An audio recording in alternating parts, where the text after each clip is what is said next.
stuck in the, the X scroll, the social scroll with all the happenings in the news today. It is like they want to jack our prefrontal cortex and they want to turn our attention to whatever is happening in front of us today. And I like to play the long-term game because I know that if I play the long-term game, I'm going to win more over time.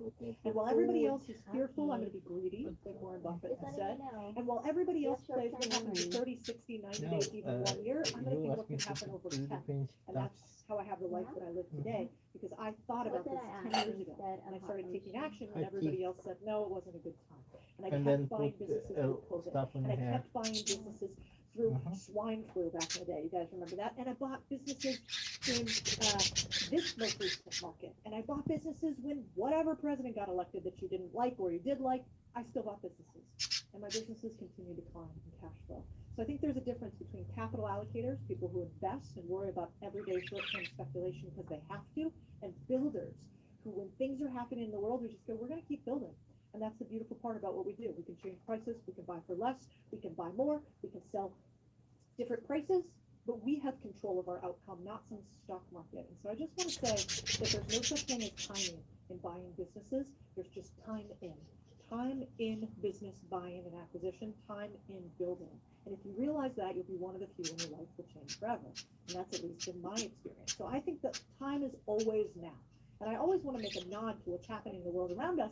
And then I want to say, ignore the noise, focus on the build, and your life will probably be changed forever if it's turned out on time. Now, the other part that's kind of interesting about what's happening in the world today, we already know that we've got baby boomers who are in labor force, but continuing to move out of labor force. We also know they own all the boring businesses, basically. They own a lot of them. They own a lot of the Main Street businesses. They're starting to get out of the labor force, and every time there is a pullback in the market, what do you think happens, guys? More of them retire. So with every cloud, we have a silver lining, and I want to make sure that you guys realize that money's Can you made do in it again, every but on single this market. phone because And I so can't do not hear let it the even noise when of I the turn mini it louder. influence your outcome because can't hear you're this. sad that you did I and you can't realize hear, that years, days, like, months, as a and viewer. time. Now, today, we're going to focus on how to buy a profitable business, and with one really important caveat, guys, that you don't regret buying, What about now? that doesn't take up your time, and that I also just tested it. makes you But I money. changed I believe location. in profitable businesses. I don't believe in hopes and dreams. The microphone folder When it was comes to blocked. buying businesses like this, I don't I've believe always in had buying trouble unprofitable hearing businesses. from I that don't believe phone. in buying potential. I believe in buying reality. And so when we've taught, these are all people who are a member of our community, we're going to talk to you more about that later.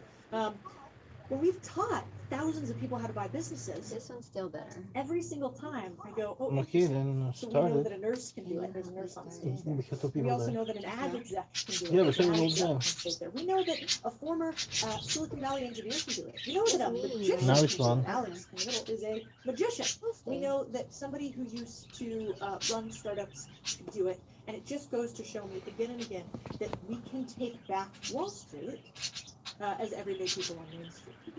And so before we get into the meat of this, there's a couple of things I got to get out of the way. One, this is the Be an Adult section, which is, this is for educational purposes. I don't know you guys individually, at least yet, so I can't tell you what to do in your personal situation. You've got to talk to pros, and there's no guarantees in life except death and taxes. Saying it as won't it said. stop. And so I It want to make sure started that you with realize that anything worth the it is birds going to seem happen. to hear in this themselves situation. in the video.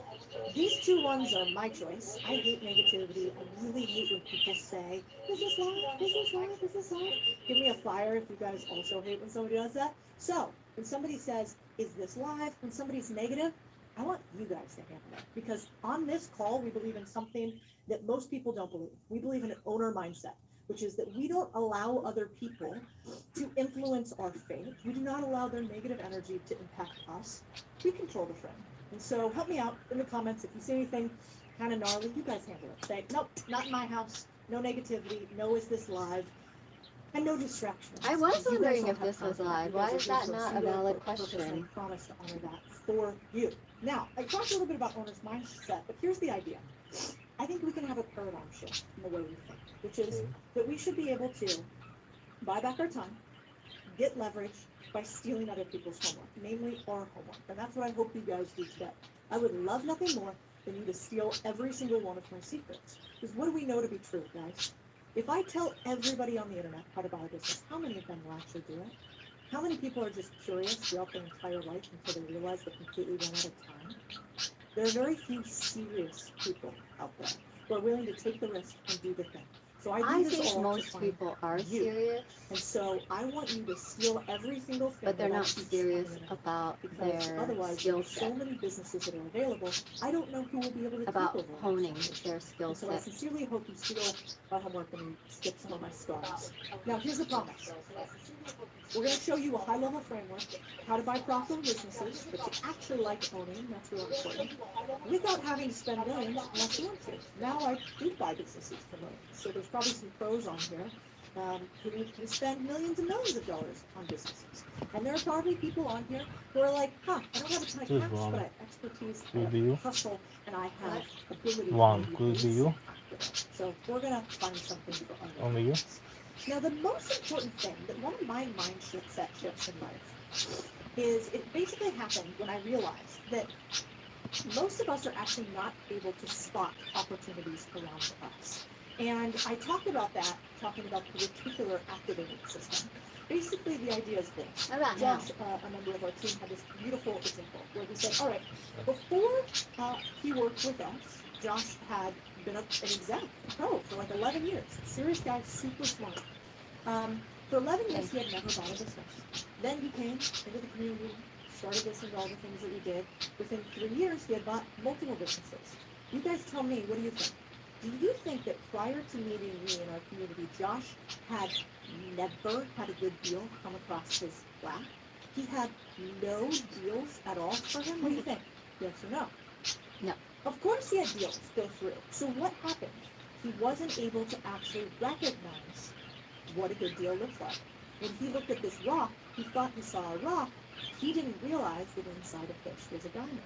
And so if you realize that your opportunity will always be limited by your ability to recognize it, your life can totally change. And part of my journey in building this community and helping people buy businesses is really just to open up your aperture. So all of a sudden, just like a camera, you can see this tiny little lens, and it opens and opens and opens until everywhere you become annoying at some point. Tell me if you guys are already like this, business owners, how many times you go into a business that is maybe in your sphere, maybe not, and you're like, gosh, this gym, I can't believe they don't sell subscriptions over here. You know what, they didn't even upsell me on this. How come they don't have better signage out front than we have fire if you are like that too? That ability for you guys to see business opportunities everywhere, once you learn deal making, you won't be able to turn off for finding a business too. We just have to inculcate you, indoctrinate you, so that you see deals all around you. And then you will be one of the few, not the many. The few search on public marketplaces nonstop. They do what everybody else does, so they don't get the change in their life that they want. And we're going to make you one of the few, not the many. Now, once this happens, you will start to go around, and where other people see rocks, you'll see diamonds. And that is sort of the goal of everything that we do. And if you believe that, then what's interesting is if you realize that there's diamonds all around, then really what you're looking for is, what problems do I have in my life or in my business, and how can I acquire with a high degree of certainty the solution for it?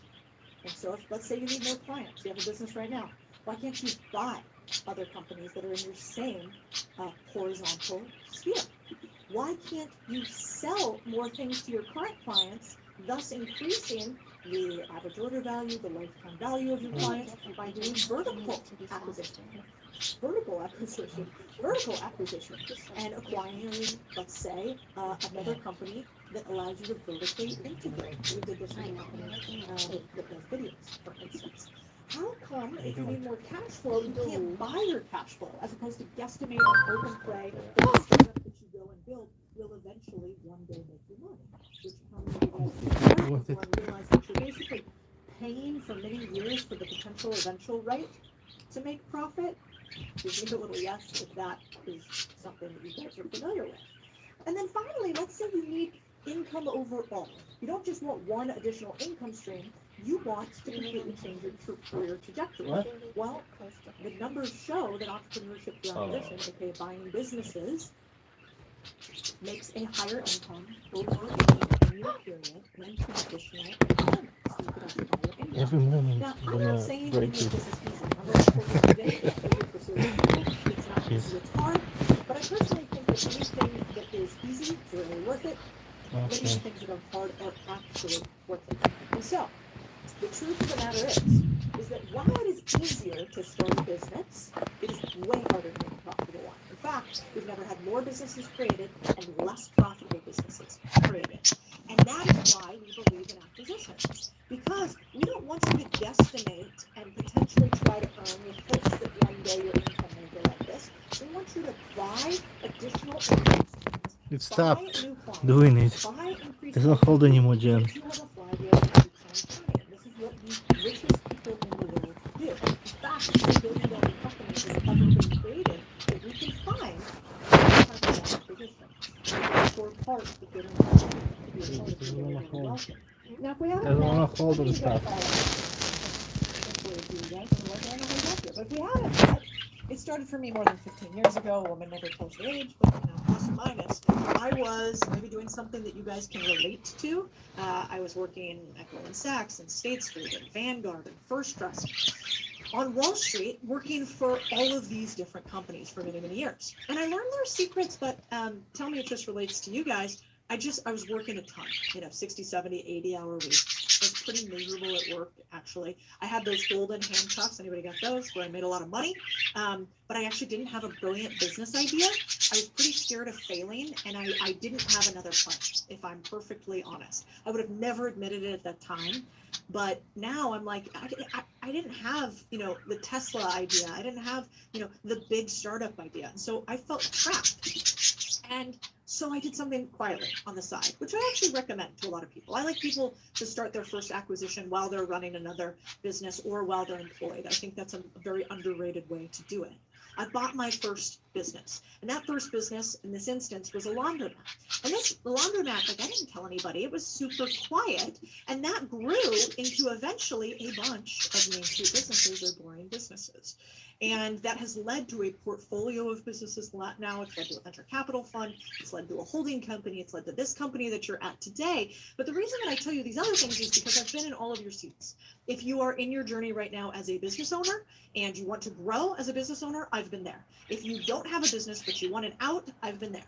I've been in all the positions, and I suppose I share this because I want you to know that I understand that what we really want is we want less effort, more outcome. And so I try very hard to find the highest leverage work we can. And I believe acquisitions to be that. I think most ways that we build wealth look like the map over to the right. It's like, I hope this works. I'm not exactly sure. It's kind of a nightmare. Whoops, I lost a bunch of money. Maybe eventually I might. And with acquisitions, what I like is it's not up and to the right like this all the time, but you have a long history of prior performance that you can sort of anticipate what might happen in the future, which is probably why the richest guys in the world, they grow through acquisitions. They don't grow organically. Why? They want you to grow your business organically, and then they want to buy you at the point of maximum pain in your business because you don't understand the unfair advantage they have, which is acquisitions. And here's why. Because if you're an average, let's say, small business owner, you're going to grow somewhere between 3 and 5%. So we use an example of a paving company here. It grows about 6%. Even the top 1%, so the biggest companies in most small businesses in the paving space were 53%. Like, that would be huge. And so if you're most, and you're gone by 6%, let's say 1 year you have a revenue of 12 million. The next year you might have a revenue of 14 million. Your valuation ekes up. Those are big numbers. You could take this and say a revenue, of 120,000. The next year you have a revenue of 140,000. You guys get the gist. But you're kind of growing little by little. And at any given point, it's real hard to leapfrog to the next level. Now, the way that I like to grow is totally different than that. I want to grow through synergistic growth, acquisitions. I want to buy my competitors. I want to buy them at lower valuations because they're smaller than me.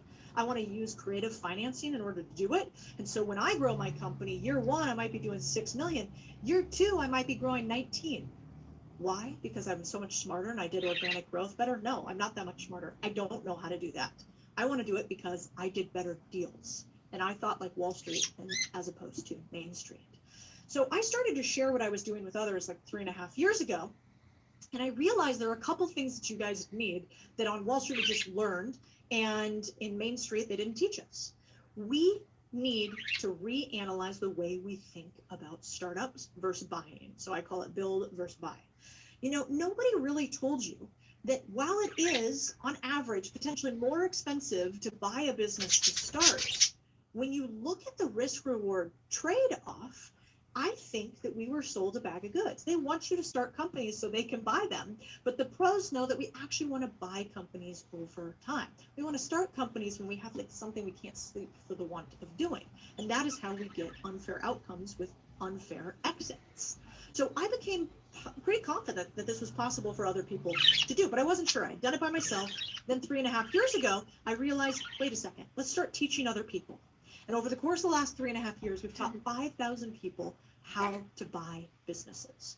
We have helped so many people realize that all around them, they're living in a diamond mine, but until they started to learn our strategies, they thought it was a bunch of rocks. And so this contrarian community is what I hope to welcome you into. But I do think there is something important to say here. I also made a ton of mistakes when I started, you guys, and I did so much wrong. And so I am hoping that you can borrow my millions and skip my scars, because it is certainly hard work, even though it's worth it. And I remember sitting with one of my mentors, this is Bill Perkins. He wrote a book called Die with Zero, and Bill runs a multi-billion-dollar hedge fund. Anyway, we've invested in a bunch of businesses now together. But Bill, when I sat down with him, he said something to me that I want to impart to you. So imagine at this time, I was doing pretty well. Like, I was worth a lot of money. I had been successful in my career. I'd done deals. And yet I sat down with Bill and I started sharing with him my idea for my life. And I thought it was a big idea. And Bill looked me square in the face.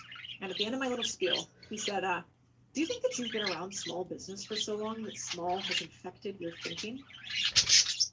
I was like, whoa, it's kind of rude, Bill. But I took a pause there and I realized, maybe. Like, how cool is that you can get in a room with other people who are thinking bigger than you, who actually believe that you're capable of more? I don't know about you guys, but where do you get in rooms where other people are talking about acquisitions all day? They've done acquisitions before. They know the pros and cons. They're willing to share their P&Ls and secrets. It doesn't exist. And so when he started sharing these secrets with me, when he started pushing me to think bigger, I thought, this is what we need to do for everybody. We have to reframe the way we think about financial education.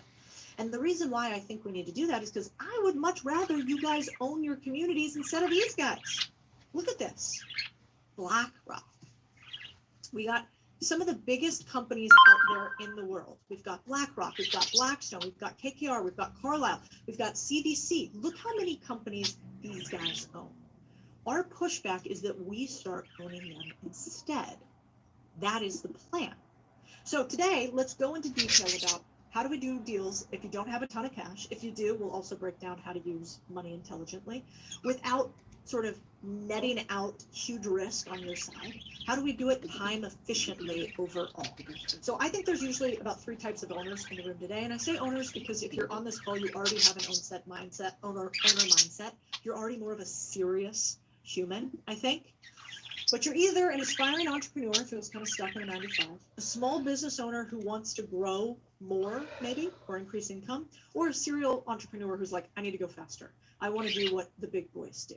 So you guys can tell me what you are, 1, 2, or 3. I'm always kind of curious to see in here who's what. No matter which one, though, you're in the right place. And I will say, however, you're not in the right place if you're a couple things. If you believe in this and get rich quick, you better log off right now. This is not for you. If you think that you can take no action and that it's somebody else's fault and you have a victim mindset, it's not going to work out for you. You're not going to be able to buy a business. If you're not willing to take ownership and be a serious person, this is also not for you. I always love that line. Anybody see Succession where he's like, you are not serious people. So I'm always like, I'm looking for those who are serious and want to take control of their life. And if you're any of these, we love you, but you're not ready for this yet. Now, everything that I'm going to talk about, the risk is always in the implementation, doing the thing. So I like to give that little caveat before we get into that Harvard level education, how I think we should do M&A. Here is our ownership acceleration program. This is what we're going to go over high level today. It starts with foundation. You guys have already kind of covered that. This is possible. Then we get to deal clarity. What's a good deal for you? Origination. How do you find a deal? Selling you. How do you talk a seller into giving you their baby? Negotiation. How do you get that baby for a good price and terms for you? Valuation due diligence, how do we figure out what the business is worth? And are they telling you the truth? How do we get money for the business? Financing. Structuring, how do we structure a deal? And how do we close that business? So we're wrapped up, we do it correctly. Then finally, what are your first 90 days? 10 steps is what it takes to buy a business. And our entire program takes you through all of this. Now, this is important, guys, and this is where we take the notes. We've kind of given you the caveats. We've laid the foundation. But what do we actually buy when I say we buy a business? Well, we buy businesses, not jobs, profits, not problems, not just future potential, but past performance. So that means I want profitable businesses. I want businesses that have systems and processes, that have a management layer in them, and that have profitable income streams, because that is what we are looking for. It's not charity here. Now, I'm going to go through this kind of fast. I know I'm a little fast talking. It's just my way. Plus, anybody else with me? I've had a Celsius today. This is going to be problematic for this evening. If at any point you don't know your next step, just kind of know we got you. That's sort of the play for this. Just wait, we're going to move through the process. Oh, and we'll have Q&A at the end so we can go through any of the questions that you guys don't get answered right now. So the first reason why people don't ever do deals is I can't buy a business without using a ton of cash or risk. That's what they'll tell me. So I like to cover first one way I like to buy businesses, seller financing, or when I'm talking to the seller, what I call self-liquidating acquisitions. This is basically where the seller lets you use the revenue and profits of the business to pay them back over time. So the buyer buys the business from the seller becomes the bank and gives a loan to the buyer, and the buyer pays a monthly interest on the loan from the seller. We remove the middleman. It's really as simple as that. And the way we determine if it is a good deal or a bad deal in seller financing or anything else is we put it through one of our calculators. Now, I have a saying, which is tools limit mistakes. I think about tools, aka stealing my calculators, like I might think about bumper rails on a bowling lane. If I could say you could do a bowling championship and you got bumper lanes and somebody else didn't, who has a higher likelihood of winning? Well, the person with the bumper lanes. And so we use these calculators every time we analyze a deal to say, hey, wait a second, is this a good deal or a bad deal? We don't use gut, we use math. So what is an income stream? So if we buy profitable businesses that have income streams, what is an income stream? Definitions matter. An income stream covers 4 things. Debt service or financing, that's that interest rate we talked about. Operator salary, because I want you to have a business, not a job, so you need a number 2, or in some cases there'll be a number 1. Growth capital, which means money so that you can continue to grow the business overall, also a cushion in case anything goes sideways, and then money in your pocket, earnings and income. These things must be in every deal if you do them the contrarian way. Now, before I get too much into seller financing, let me just tell you, pros, we use all type of deals, SBA loans, third-party capital, equity, friends and family, seller financing. We teach 21 ways to do it, but I'm going to focus on one of these tonight for you guys. So a lot of times people are like, wait a second, you can have the seller pay you to buy their business. That sounds not reasonable. And I am going to show you 3 graphs that will change your mind. Let's say that you go to the seller of a business and say, Mr. Seller, you want to sell your business for $1 million. Okay, cool. Well, when you take the business, usually the price the seller wants and the price the bank thinks the business are worth are not the same, right? We've seen this in housing appraisals, right? They're like, I want $1 million for my house. You're like, your house is worth $750K. So typically you'd go to the seller and you'd say, all right, Mr. Seller, well, the bank will give you $750,000 appraised value. The interest rate they're going to charge me is 8%, maybe even higher. And so that means I'm going to have to pay a decent chunk, depending on how we structure the loan, over many, many years. So the total that I can give you is $750,000 plus what I'm paying. Or if we use seller financing, Zero. I could actually pay you. And you could become the bank. So I'll pay you a decreased interest rate. So I get to save a little bit of money here, actually. And you get something like 1.2 million right off the top. How would that interest you? And of course, we can change prices and terms and make sure we have milestones and earnouts for this. And we'll teach you all of that. But if you said to the seller, hey, Mr. Seller, do you want to get more money for your business? What do you think they'd say? Zero. Tell me in the comments. Could I pay you more for your business or less? Of 1. course, they're going to say more. Okay. And then you go, hey, Mr. Seller, you want to pay the IRS a ton of money? Do you love paying Uncle Sam? Good. Well, if we do traditional financing where we go to the bank, you're going to have a big payout immediately and you're going to going to give a lump sum transaction and you're going to have to pay money to the IRS. But if you do it my creative financing way, we can do a ton of interesting things where we can pay you things in consulting over time. We could pay you overtime as well. By that time, your income level might decrease, so you don't have to pay the highest level of taxes. So do you want to pay, do you want more money for your business and you want to pay the IRS less? Awesome, seller financing. And then lastly, we might say the number one thing that I want you guys to remember is time kills opportunity.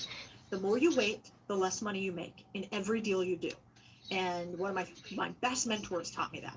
So you would say, Mr. Seller, you know that time kills deals, time kills opportunity. So do we want to do a deal that takes 90 days, 120 days, the average SBA loan time? Or what if we do this transaction ourselves and we close it in a week, a few weeks? You want to do a faster deal for more money, pay less taxes to Uncle Sam. The seller says, yeah, yes, of course. And then we give you this nice little sheet so you can show it all to them, you can present it, you can give them optionality. Now, a lot of people right around here on the internet love to tell me that won't work, to which point I always chuckle. I go back to the English. I think they start with a little bit of beer early, and I say, okay, well, my beer. What about Renan? This was actually one of the first guys I taught this back in the day. He's a stud. He's now bought a bunch of businesses with seller financing. What about all of these guys who not only buy businesses, but real estate plus businesses? And I think the question that we start to ask ourselves, instead of like, no, that won't work, I want you to ask, how could this work for me? That one reframe kind of changed my life. The question then becomes, how do I find a seller who is motivated to do seller financing? Well, tools limit mistakes, so I would give you our seller financing avatar checklist. And I would say, anybody who checks off the majority of these is going to be motivated to do seller financing. So you keep your little list, and as you're looking at deals, you check them off. And if you find a seller that has a bunch of these, it looks like you're cooking. Now, I use cash loans equity these days because it's faster, but all types of financing are allowed. I like to think about it like this. When you want to go out and do deals, I don't want you guys to have one arrow. Oh, I only do seller financing, that's all I do. Oh, I only do SBA loans, that's all I do. I want you to have a quiver. I want you to be able to paint the Mona Lisa with all the colors that you have in your crayon box or your paint box in the same way that the pros do. Now, there's something interesting that is true, actually, in doing deals. We believe every time we buy, we get paid when we close a deal. If you think about it this way, when we close a deal, you can have immediate cash flow in your business, and you actually should. So I believe every time you buy, you get paid. And in fact, I'll let you in on kind of a crazy secret that private equity and all the big guys on Wall Street know, and that they don't actually care about price at all. Pro will never really talk to you about price. They will talk about terms, because terms control price. So they don't care about overpaying in the short term if they're smart enough to structure a deal that allows them to be paid income. And the last thing that I like to think about with buying businesses is when you can buy an asset that collapses the time frame to your goals, I do it. You're buying existing infrastructure, existing knowledge, existing resources, and collapsing the time frame to your goals. The idea is you collapse decades into days. Think about this for a second. The average small business that we buy is somewhere between 5 and 10 years. If I buy their business, I just bought myself 5 to 10 years. Came and left. If you can buy something that collapses decades into days, you should do it, in my mind. But there's a lot of reasons why people won't do it. And there's really four, I think, that encompass everything. They don't think they have the money. They don't think they have the knowledge. They don't think they have the network, and they're scared. I want to start with the scared one and just say this, that, listen, I'm scared all the time. Most successful people, we're not fearless. We just do it despite the fear. And I want to handle this one first because this is an irrational object. It's irrational for you to be scared about learning about buying businesses. Now, it's rational to be scared when you actually press the trigger, sign on the dotted line. That's normal. But most people will hold themselves back being curious because they are scared, and I don't want that for you. But we're going to go through the other three that are more tactical. So step one of the owner acceleration program we just talked about. But what I want to make sure we realize is why the timing is so good right now. If you haven't heard me talk about it before, I think we're in the midst of a great wealth transfer. In fact, I'm betting my entire career on it in millions and millions of dollars. We know that 75 million baby boomers will retire by 2030. What we also know is that doers, we make money, delayers sound smart. over the past 3.5 years, while I've thought about this, many people sat on the sidelines. They thought, no big deal, I don't have to learn about buying businesses right now. And instead, I think what we have to be prepared for is whatever happens in the market, this is the perfect time for us to learn these skills. So when we see the rock and we know it's a diamond, we can act on it. Because over the next 25 years, we're going to have trillions of assets change You know hands. what's weird? But it will only change hands to the people who It know starts how to at buy zero a every business, single and time most importantly, who I, know like, what they want, look which is at what we call deal clarity. Weird. Most people are like, And I don't it know what to buy. pushes to one I don't know afterward. what I want. Do I want an individual So business? Do I you- want a portfolio? And so we start with something called deal clarity. Now, the first aspect of this is I really like people for your first deal, at least. If it's not your first deal, we can talk about that. There's a 202 and a 303 to this. But for your first business, I like the revenue to be less than $10 million in revenue. I like it to be somewhere in the realm of an employee-owned business, an operator-owned business, and I like it to be Yeah, well, blue-collar or service-based businesses with the ability to run itself, and then you to understand how much cash you need for both the operator, the income, the growth capital, and for money in your pocket, like we talked about. The other thing I want you to think about when you buy a business is I like older businesses. I have a bias to older businesses because mathematically, if I buy a business that's over 5 years old, I have a decreased likelihood of failure. Most failure happens in the first 5 years. This is called the Lindy effect. So I want you guys to maybe consider older businesses. I also want you to pay attention to what I call the SOWS methodology, which is I want stale businesses that they haven't innovated very much. They're not using ChatGPT. They don't have AI integrated. That are old, the Lindy effect, that are weak for competition, aka your local handyman. You can't name their name, you don't know about their website, they don't care about reviews, and they're simple. They're like, Grandma, the roof's leaking, so I hire a roofer. We can understand this business model. In particular, I want you to think about recession-resistant businesses right now. These are just a few of them. I've owned most of these types of businesses before. Because what I know to be sure is that doers make money in downturns, especially if we're in the allocation phase. Meaning, if we go and we buy businesses at times when the market is impacted, we get better deals, right? Things are on sale. So SOWS in recession is sort of an interesting thing for us to ponder. I also want us to think about our unfair advantage. So in the community, we have something called our deal clarity worksheet. I'll show you it shortly. But I basically want you to think about yourself as the sun. And all around you are potential businesses that you could buy, your planets, that are perfectly situated to you. If you're in real estate, there might be services to the real estate that you own, for instance. Because I think what most people don't realize, they think, I want to buy a business, but they don't realize that your biggest problem is actually that you don't know what you want. That like right next to you is that diamond in the rough business, but you're like, crypto, AI, buying a business, starting a business, getting promoted, and everything else is pulling by you. I want you to lean in and get serious about one thing, becoming a deal maker, because I think it is applicable to any industry, any stage, and anything that you do. And this isn't just me believing this. After teaching 5,000 students, I have a bunch of data. And the data basically shows me that if you use our deal box, you have a statistically significant higher likelihood of closing a deal. The second that you start narrowing in on exactly what you want, it turns out you start finding it, because tools limit mistakes and they also give clarity. And so we have a bunch of deal box tools for you, which basically go through a series of questions and tell you how much cash flow do you need, where is it located, how much you want to pay, how do you want to finance the deal. And we make you put a deal box in, and then every deal you look at, you have to compare versus your deal box, because you're not allowed to fall in love with something that can't love you back. And the way we do that is we make sure that you use a tool that limits your distractions. So I hope you've noticed something by now. Every time you have a concern, or our 5,000 students have a concern, we build a tool for it, because we've realized these bumper lanes can keep us on the line. Now, I thought it'd be kind of fun for this last part here, before we get into Q&A and some of my favorite parts, to walk through a live acquisition process. Does that sound good to you guys? You want to walk through a live acquisition? Okay, cool. So I want you to meet Lloyd. Zero. Hey, we can read. Not last year, but this is actually Bye bye. Peter on 18 months ago owned 0 business.